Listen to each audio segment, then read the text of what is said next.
Well, how are we today? We're good? Doing good? Last bit? You excited? Yeah, good.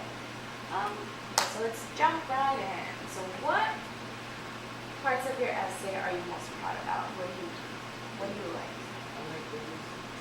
Your reasons? Okay, your reasons support your statement. Okay. Nice.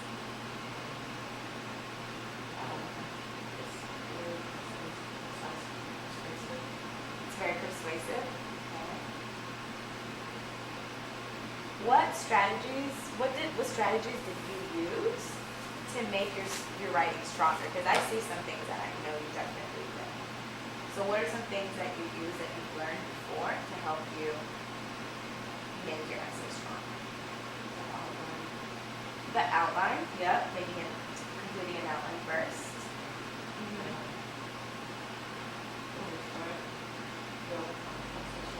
The transitional words. Definitely. Yeah. I agree with you. I think a lot of good things I saw in your paper. I also liked how you used the transitional words and sentence phrase to help you structure your paper. It was really easy for me to read, just go down. You just made it very easy for the reader to flow with your ideas.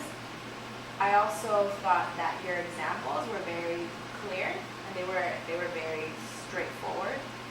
You gave 3 examples, and I'm sure that after your parents read this one more time, they're gonna buy you those plates because you have 3 really good examples. For example, I'm sure your parents don't want your feet to be crooked, right? That's clear, that's evidence. You can show them your shoe and say, look, my feet hurt. So I really liked how you did that. I thought that was great. What we're gonna focus on today is I want to teach you how to enhance your voice. What do you know what I mean by voice? So how you talk, but not just how you talk in person, but how your writing speaks to people, or how you talk through your writing, right? So voice, it's like the heartbeat of your writing, a pulse. So you can hear the person. I want to be able to hear Abdulio through your essay. Okay? So that's what voice is. So just how you have different voices when you speak to teachers, you have different voices when you speak to your parents, to your friends. They change, right? So that's the same thing that takes place with your writing. It changes depending on who your audience is, right? This letter is for your parents. Do you think a letter written for your parents is going to sound the same as a letter written to your best friend? No, right? So we want to make sure that our voice is clear and that our parents know, oh, this is definitely my son Abdulio writing to me. Okay? Also, when we use voice, it helps the reader connect to the writing, and so it just strengthens it a million times more. Okay? One strategy that we're going to use and that I want you to start using yourself when we talk about voice and enhancing voice is reading out loud. So when you read out loud, you're able to hear the person's personality through the reading, through the words that they choose, through the details that they use to explain what they're saying, through dialogue. Maybe they have a little conversation going on, but the strategy is just to read out loud. Okay? So I have these 3 examples here that I want us to look at. So one is the autobiography by Malcolm X, which you're familiar with, we read. This is a short little story, a mother-child story. This is like a family story. So what I want us to do is to look at them and then describe the writer's voice. I'm going to read it out loud. Just listen. Describe the voice to me. Is it timid? Is it old? Is it funny? Is it angry? How does this sound to you? And what does it say about the writer's personality? Okay? first one, up at the top. When my mother was pregnant with me, she told me later, a party of hooded Ku Klux Klan rioters galloped up to our home in Omaha, Nebraska one night. Surrounding the house, brandishing their shotguns and rifles, they shouted for my father to come out. My mother went to the front door and opened it. Standing where she could see her pregnant condition, she told them that she was alone with her 3 children, and that my father was away, preaching in Milwaukee.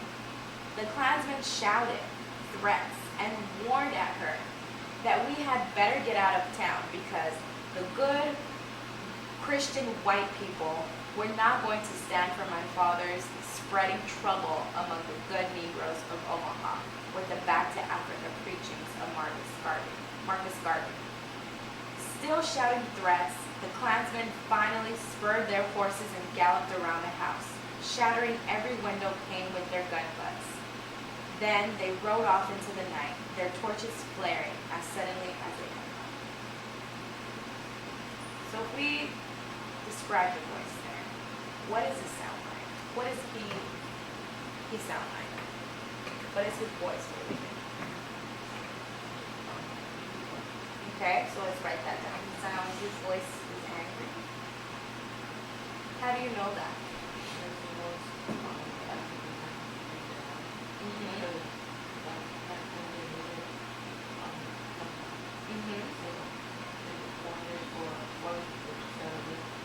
So they wanted to get them out of that neighborhood because they were stirring up trouble.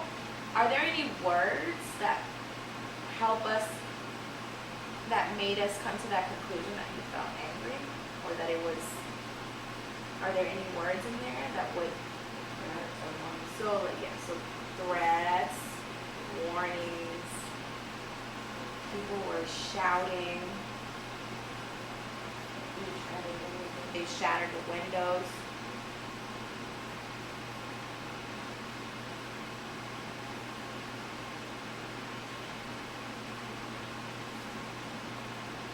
What else about Malcolm X do you see? Is he a timid, shy person? Do you think he's a timid, like a shy person? Or based off what we just read, what do we think? Could he be strong? Okay.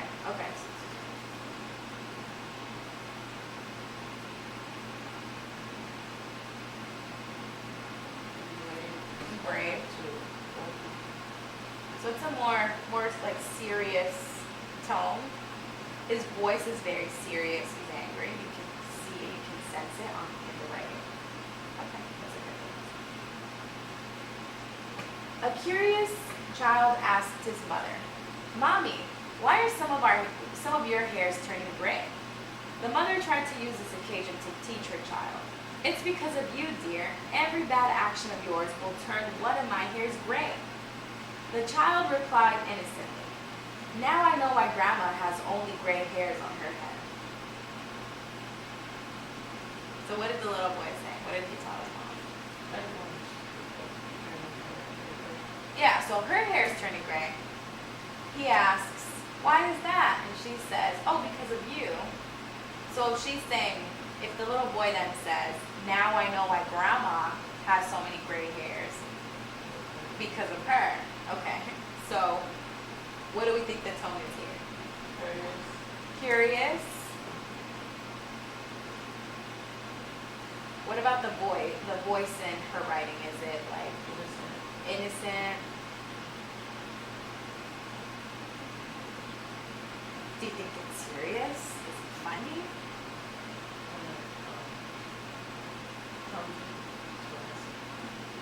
Yeah, well, he's a little child, right? Doesn't know.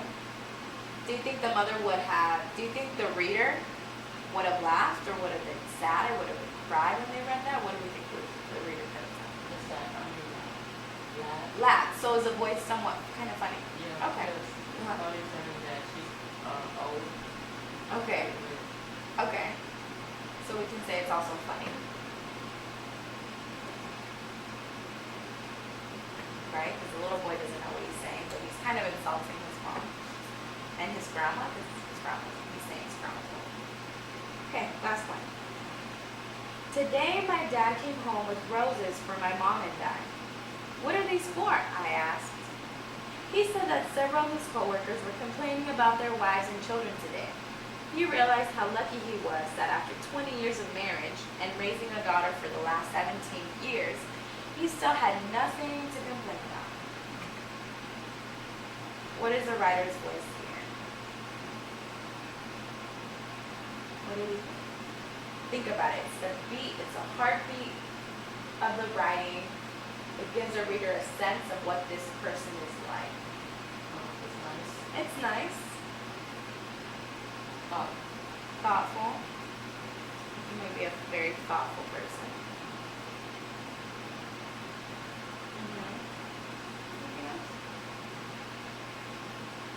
I agree. I think it's very nice. It's very thoughtful. This person's voice sounds very like genuine. Like he's just a very real, down to earth person, right? Okay.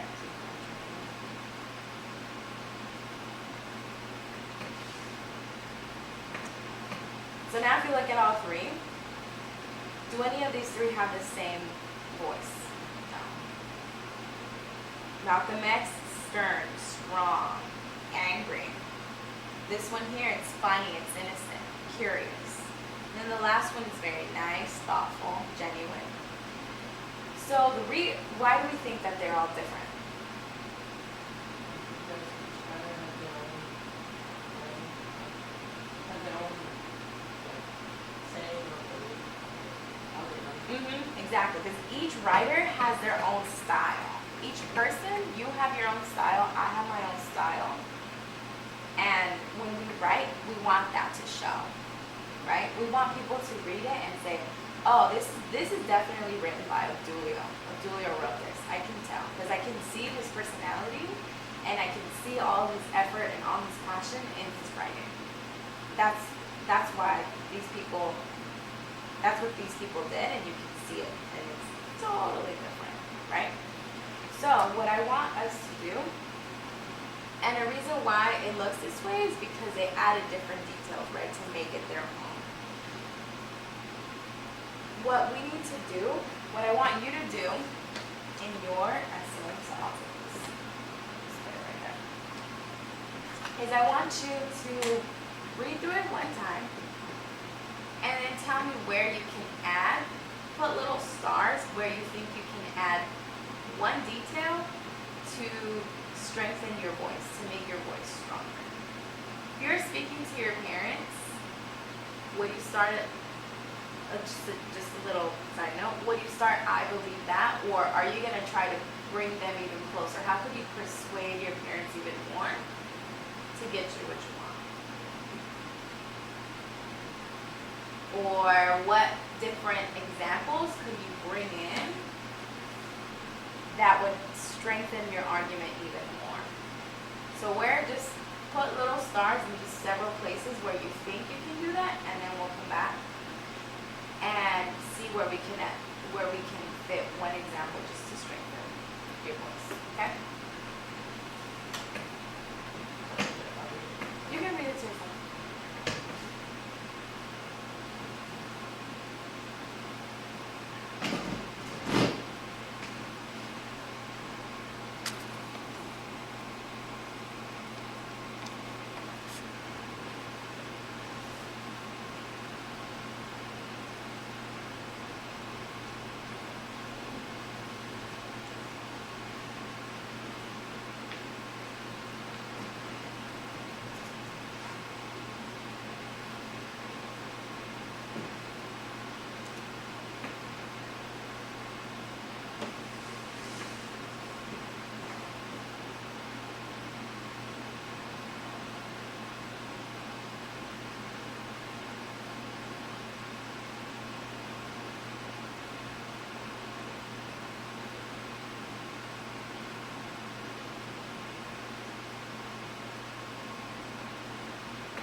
Okay, cool.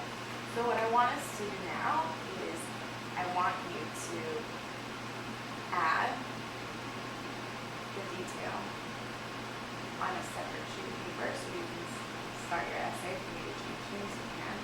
But here, add a detail that would strengthen your voice even more. Okay?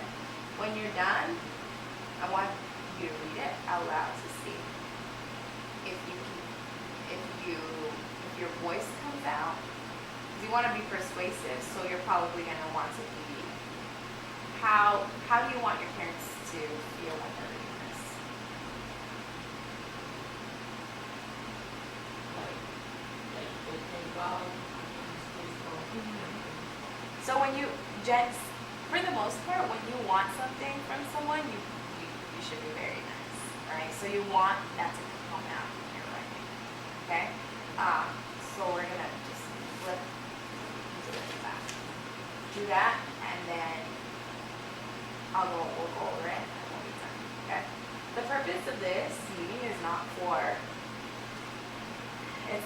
you to fix every little detail here. That's not what it is. For the most part, like I said, I thought it was really great.